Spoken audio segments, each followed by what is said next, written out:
The National Museum of Anthropology, also known as the Museum of the Filipino People, is a component of the National Museum of the Philippines.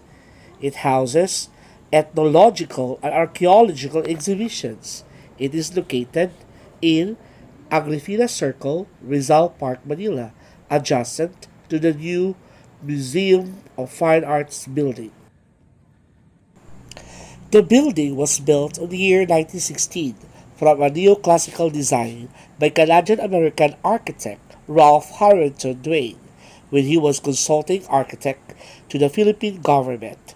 The building formerly houses the Department of Finance. It also houses the Rick of San Diego ancient artifacts.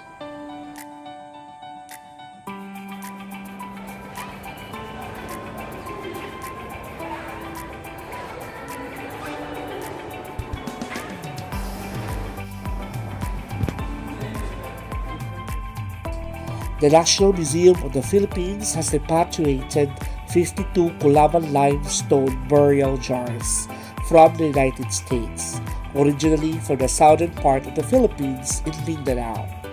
These unique artifacts dating back 1,450 years were acquired by Sally A. von Dem Hagen in the 1970s.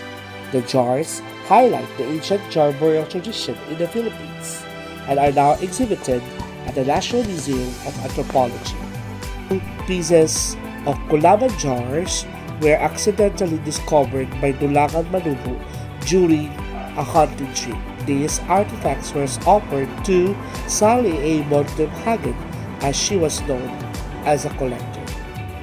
Artist Eric Otaiza Digia, commonly referred to as Kidlat Tahimik, has given the media a preview of his exhibit entitled Indio Henyo, 500 taon ng lamanang kultural at the National Museum of Anthropology. The exhibit is a battle for the soul of Filipino legacy through the cosmic sensibility of the Katutubo. Palayok is a common item seen in traditional Filipino households. It is frequently regarded as something from the countryside, a reminder of pre-modern life. Ceramics have been long a symbol of human creativity, taking clay from the earth to sculpt with water and cook over fire. Our predecessors were able to create something that helped them survive. For archaeologists, ceramics have been crucial in reconstructing our past. From intact vessels to fragmental bits, ceramic help us comprehend and value our cultural history. This Palayok display showcases the rich ceramic culture of the Philippines, from its early history to the present. It chronicles the tale of our nation from the perspective of pots, showing how an object made from clay shaped our culture. The first evidence of pottery in the Philippines dates back roughly 4,000 years and is thought to have been introduced by our marine ancestors who spoke the Proto-Austronesian language. Their presence ushered in a new cultural period in the Philippines known as the Neolithic, bringing with them unique ways of storage and cooking, webbing technology, and knowledge of sailing and agriculture, as evidenced by stone and other artifacts.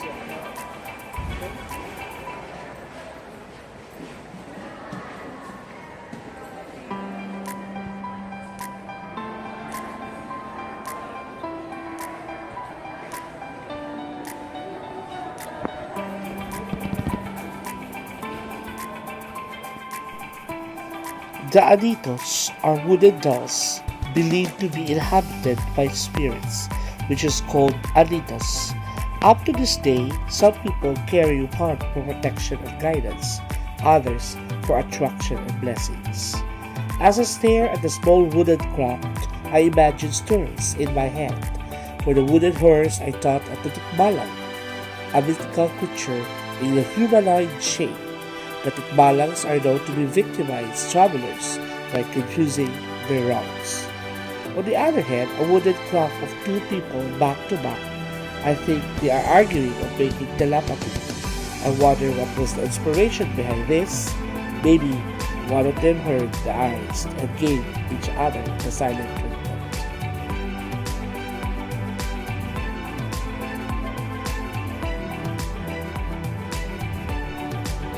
The Ifugao is the most studied ethno-linguistic group among different nations comprising the indigenous peoples enclave of the Philippines Cordilleras. Scholars have started documenting their life rates for the first encounters with Spanish missionaries in the late 1700s, reaching its peak at the time of the American presence at the onset of the 29th century, when the latter first established the presence of formal education and civil government in the area.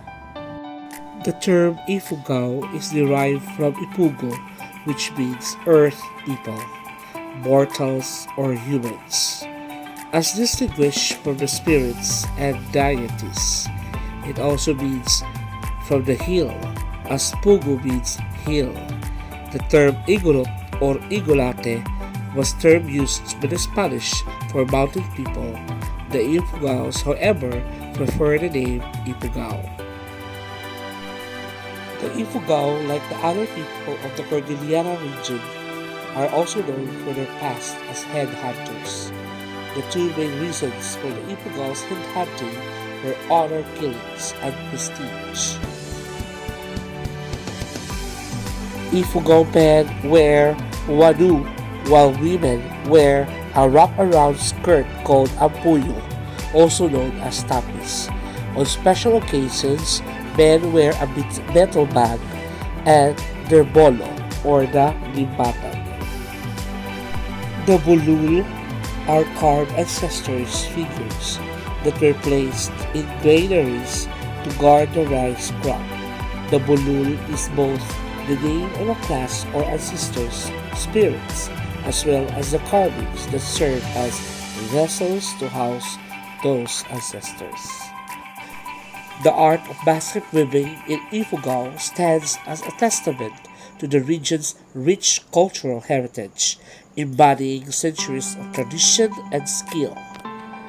This helps preserve and spread awareness of the traditional practices, ensuring they are passed down through generations with the appreciation they deserve. One of the most iconic galleries features the Baitum burial jars. The Baitum anthropomorphic burial jars are earthenware secondary burial vessels discovered in 1991 by the National Museum of the Philippines Archaeological Team in Ayub Cave, Barangay Tinol, Baitum, Sarangani Province, Mindanao, Philippines. The jars are anthropomorphic, characterized by a design that suggests human figures with complete or partial facial features of the first inhabitants of Mindanao. Furthermore, they give emphasis to the Filipinos' popular belief of life after death. These Baitum jars have characteristics that belong to the developmental age period in the Philippines, calibrated date of 100 BC to 500 AD. According to the lab results determined through radiocarbon dating, these secondary burial jars date back to the Metal Age. There are a total of 29 Baitum burial jars and approximately 33 baskets, or about 4 cubic meters of archaeological materials have been collected. Most of them are now in the possession and care of the National Museum, while most are on display at the second level of Baitum Municipal Hall in an exhibit called The Treasures of Baitum. Ad is a symbolic term for native or indigenous. It is a collective term used to describe the indigenous people of Mindanao. It is a short for Katauhang Lumad, literally known as indigenous people. The collective term Lumad is used to describe about 13 ethnic groups of Mindanao. including Dabalaan, Bukidnon, Higaulon, Mamanwa, Mandaya, Manubo, Mansaka, Sangger, Subanen, Tagabawa, Tagakaulo, Tasaday, and Natiboli. The Lumad are the non-Muslim indigenous people in Mindanao. The Manubo tribe includes further large ethnic groups, in particular the Ata Manubo, Agusan Manubo, and the Dulangan Manubo. The Moros, such as the Maranaos, the Tausug, Sama Bajau, and the Yakan, are also excluded, despite also being native to Mindanao and despite some groups being closely related to ethno-linguistically to the Lumad. This is because, unlike the Lumads, the Moros converted to Islam in the 14th and 15th century. Lumads still prefer to live a traditional life.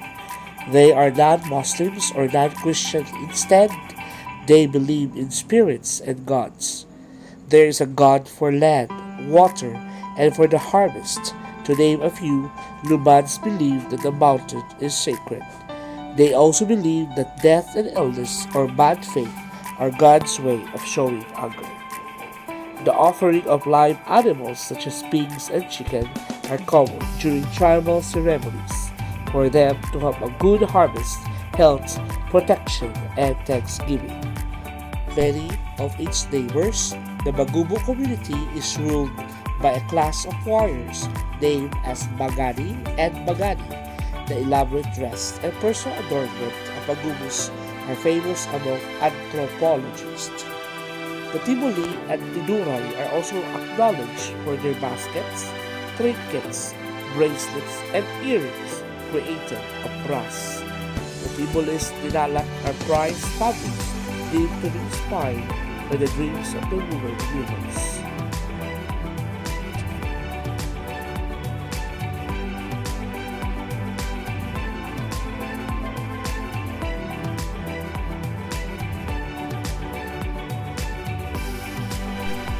The Lumad tribe is commonly known for tribal music produced by musical instruments they made.